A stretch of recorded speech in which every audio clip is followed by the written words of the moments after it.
Fala pessoal, hoje nós vamos falar sobre os componentes das articulações sinoviais.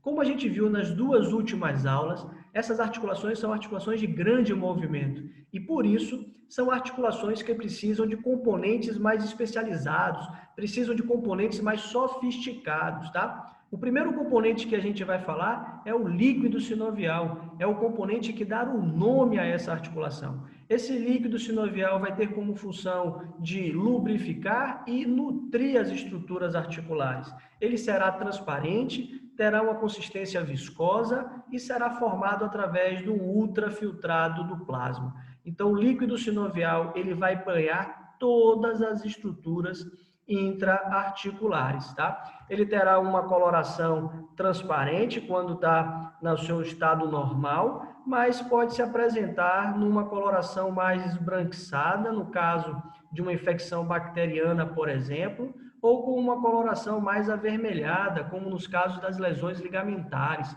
né, que a gente tem um extravasamento de sangue para dentro das articulações. E aí essa condição a gente diz que é uma hemartrose, que é o sangue encontrado dentro das articulações, tá? O segundo componente será a cavidade articular. Como nas articulações sinoviais os ossos não estão unidos como nas outras articulações, nessas articulações sinoviais a gente precisa de movimento, então a gente precisa que haja um espaço para que as extremidades ósseas possam deslizar uma nas outras. E esse espaço nós chamamos de cavidade articular. Então aqui a gente tem uma foto cadavérica, dessa mesma ilustração à direita. Então, a gente tem aqui uma cavidade articular da articulação glenohumeral, onde eu consigo visualizar a cabeça do húmero e a cavidade glenoide aqui. Entre elas tem um pequeno espaço para onde a cabeça do húmero possa deslizar nesta cavidade. De importância clínica, vale a pena a gente avaliar como está esse espaço, como está esse encaixe entre essas estruturas, porque um desencaixe, uma desarticulação, uma falta de congruência nessa região pode ser um sinal de uma luxação nessa articulação. Então, quando eu falo em luxação, eu estou dizendo que as articulações elas perderam o seu encaixe, elas perderam a sua congruência. E uma das formas de avaliar isso é avaliar a qualidade desse espaço, dessa cavidade articular, tá? Então, aqui, por exemplo, no raio-x do ombro, a gente consegue visualizar e perceber como é o encaixe da cabeça humeral na cavidade glenoide. Daí a importância também do conhecimento da anatomia para a interpretação desses exames de imagem. Mas se o líquido sinovial está dentro da articulação, como é que ele fica ali dentro? A gente vai precisar de uma espécie de uma cápsula e que envolva essa articulação, fazendo com que o líquido sinovial fique aqui dentro. Então, o nome dessa estrutura, que vai ter um formato de uma cápsula, será a cápsula articular, que além de manter o líquido sinovial aqui dentro, ela vai fazer com que já haja uma união entre as estruturas do esqueleto, ela já vai começar a dar uma união entre os ossos que irão se articular. E automaticamente ela já ajuda também a restringir um pouco o movimento. Então aqui a gente tem um exemplo da cápsula articular do osso do quadril e a cápsula articular do osso da articulação do ombro, né? Reparem que a cápsula articular do ombro ela tem um recesso maior na sua parte inferior, que é um recesso axilar, justamente para permitir que haja uma boa amplitude de movimento na abdução do ombro, por exemplo, tá, galera?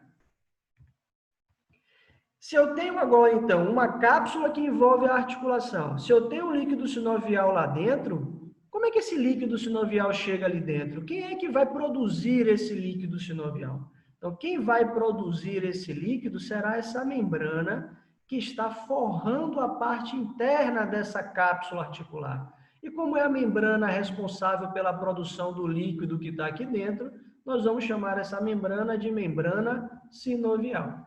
Então, a membrana sinovial reforra a cápsula articular internamente e vai ser responsável pela produção do líquido sinovial. E como as estruturas das extremidades ósseas precisam deslizar uma nas outras, é importante que elas sejam cobertas por uma espécie de cartilagem que permita que aconteça esse deslizamento.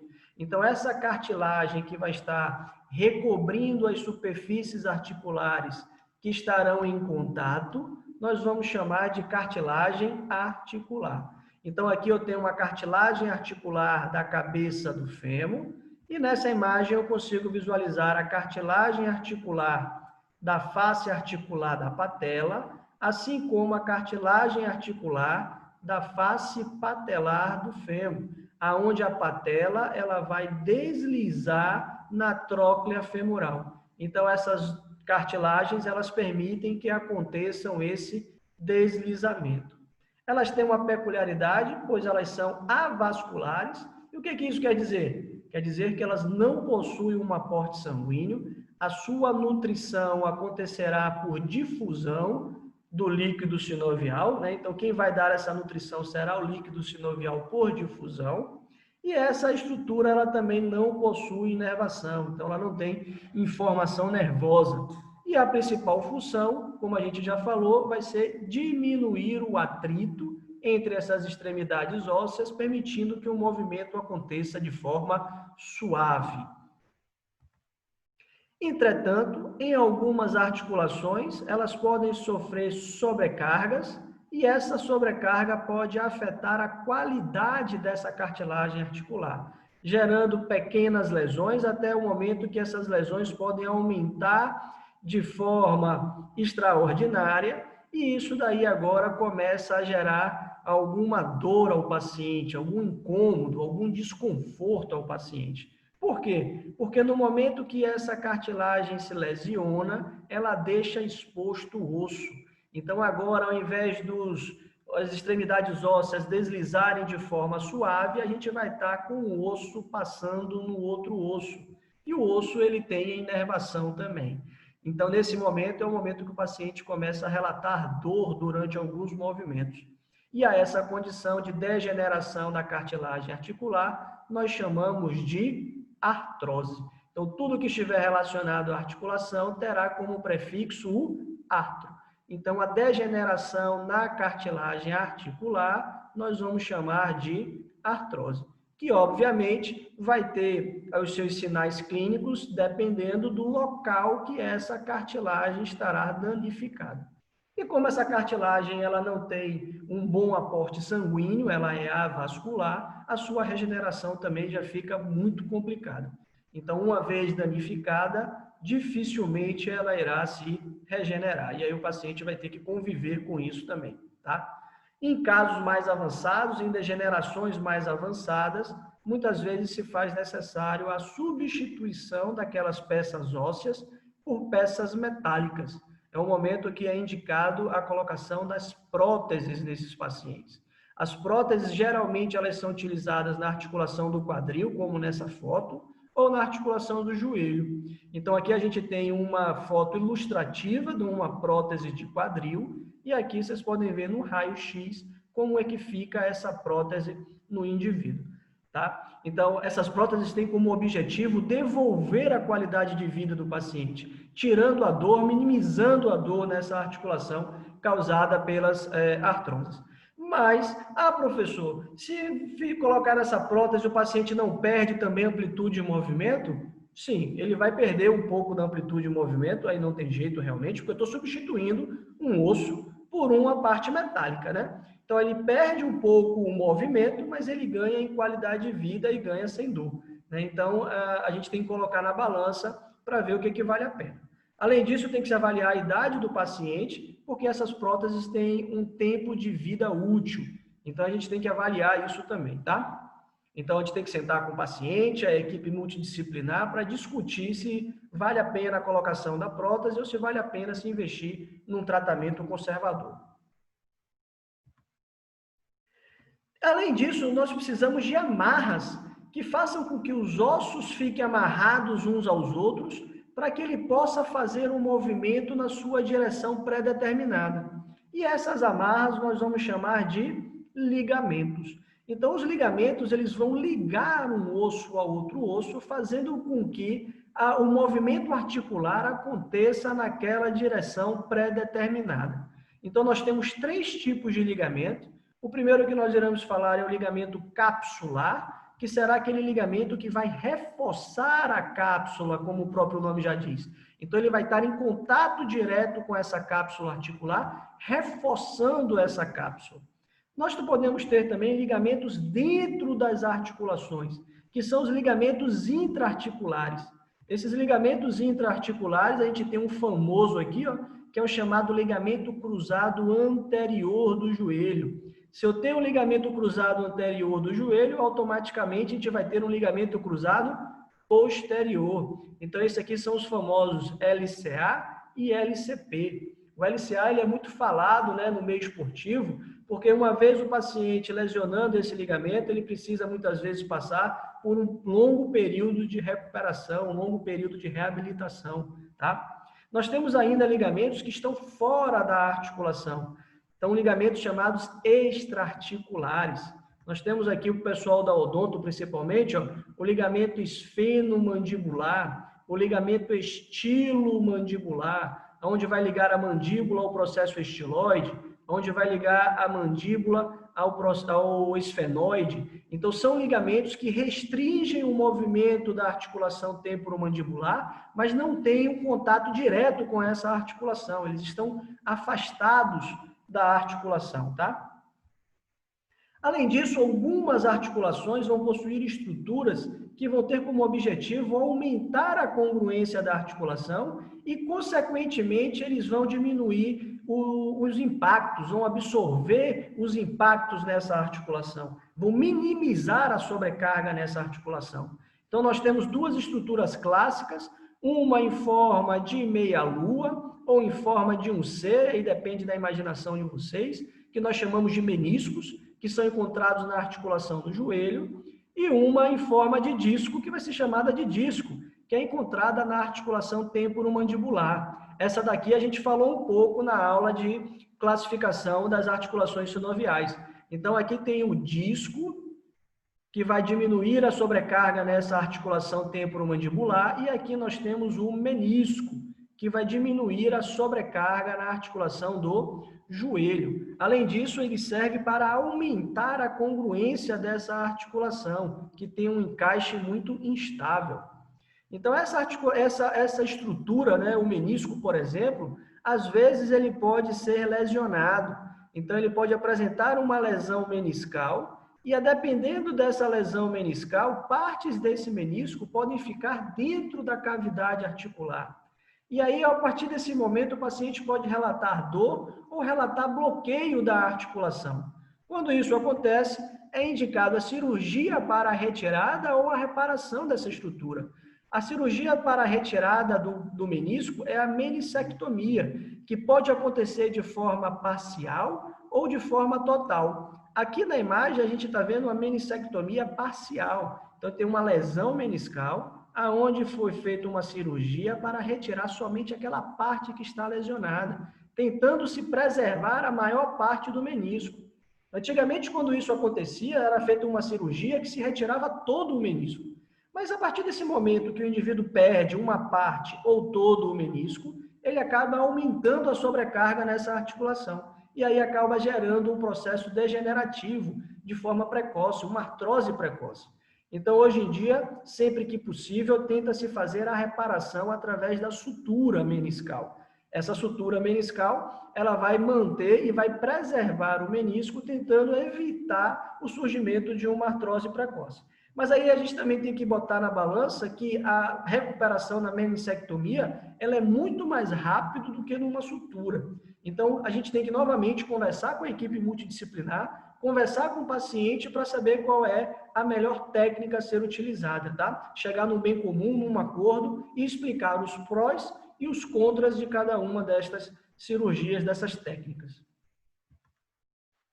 Entre o tendão e as extremidades ósseas, né, nós temos uma estrutura em forma de bolsa, chamada de bursa ou bolsas sinoviais, que vão servir para diminuir o atrito entre os tendões, diminuir o atrito entre esses tendões e as extremidades ósseas. Então, essas bolsas que contém uma pequena quantidade de líquido sinovial no seu interior, tá? Ela está aqui, ó, como se tivesse murcha aqui nesse momento. São estruturas que vão tentar diminuir esse atrito do tendão com as extremidades ósseas. Então, nós temos algumas bursas clássicas no nosso corpo. Uma delas é a subacromial, como o próprio nome já diz, está abaixo do acrômio. A subdeltoídea, que está abaixo do músculo deltoide. Nós temos a trocantérica, que vai estar entre o trocânter maior e o tendão do glúteo médio. Nós temos várias no joelho, uma acima da patela, a suprapatelar, uma abaixo da patela, a infrapatelar, e uma na frente da patela, a pré-patelar. Além disso, a gente tem atrás aqui da região do joelho, na região posterior do joelho, uma bursa do gastrocnêmio, que está próximo ao tendão do gastrocnêmio, que é um dos músculos do tríceps sural, que falaremos aqui na frente, aqui mais algumas aulas à frente.